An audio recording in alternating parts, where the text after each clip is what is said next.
Our 20th anniversary coverage of Hurricane Katrina, the storm that changed us, takes a look tonight at the impact on the medical community. Evacuations and closures were especially difficult for people with chronic illnesses, but two former city health directors decided they needed to do something. Tonight, they reflect on their mission with Meg Ferris. Watched all the wind blow, the palm trees almost coming over, and all the debris in the patio. We were here when the eye came, and then the eye left. This is a flash flood warning. Went outside, walking around, people were starting to clean up. Nobody had any idea that the levees had fell and most of the city would soon be underwater. Here it comes, it's in the house. When you were seeing the accounts of what was going on back in New Orleans, you were in Baton Rouge, what went through your mind? Well, it was really unbelievable. It really was. It was incomprehensible just to see the damage and the devastation that had taken place in our city. Two former New Orleans health directors. One stayed in his home on the higher grounds of the French Quarter. The other knew she needed to leave hers in flood-prone New Orleans East. Still, each took action amidst the crumbled healthcare infrastructure in Hurricane Katrina's aftermath to make sure people got medical care. And as you'll see, it was a far cry from a traditional doctor visit. We actually went out in our cars. We had supplies. We were able to help and assist and all. So that's what we started out at. There were lots of people who, who didn't have their medication. We had people who were in treatment for cancer. They were in chemo treatment and they were disconnected. Back home, Dr. Sheila Webb learned she had 5 feet of water in her home.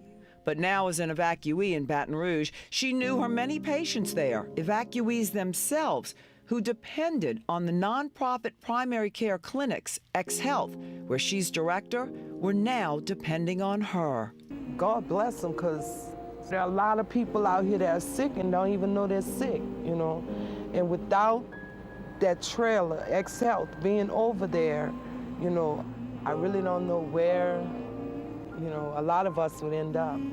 After the storm, Johnson & Johnson documented the innovation, the dedication of people displaced themselves, and how X-Health brought health care to the many who were displaced, many without private insurance.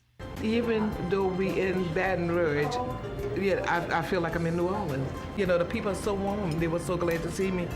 It was a good feeling that they remember me, and I'm looking at all the familiar faces, and it is home. To be honest with you, this is the first touch of New Orleans I had since I've been gone. It really has. Even though everything here had been disrupted, you're still very mission-driven in terms of providing services and all. I am a nurse. That is my calling. Dr. Webb and her dedicated team went to shelters, FEMA trailer camps, churches, got a mobile unit, and later opened a clinic for the displaced. What would have happened to these people if it hadn't been for what you did? Care would have been delayed or possibly denied. Maybe conditions would have worsened.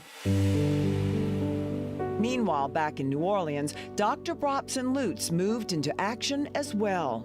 We would raid a drugstore every now and then with the cops letting us in, and that's the way we got supplies. Then we found out that FEMA actually had a first aid station in the quarter.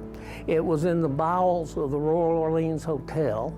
You had to go through 2 security checkpoints to get there. I don't think they ever treated anybody. There were some doctors from out of town that FEMA had hired, and they just were sitting there with nothing to do because nobody even knew they were there. So Dr. Lutz hung out a different type of shingle for his medical practice right on Dumaine, a makeshift sign that read, French Quarter Health Department in Exile. We had people that would run out of medicines. A lot of VA psychiatric patients would run out of medicines. We had a lot of lacerations come by, and a lot of skin and soft tissue infections, a lot of staph infections. For some reason, everybody wanted a tetanus shot. So we must have given 200 or 300 tetanus shots out on Dumaine Street. You could have left, you could have stayed comfortable, but you chose to help just treat strangers. Why?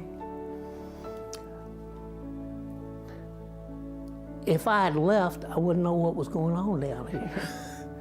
and I had this fear of not knowing what was going on in the quarter. While the need to triage those with injuries and infections is long over, one serious health care need still lingers to this day: mental health conditions and not enough professionals to treat everyone.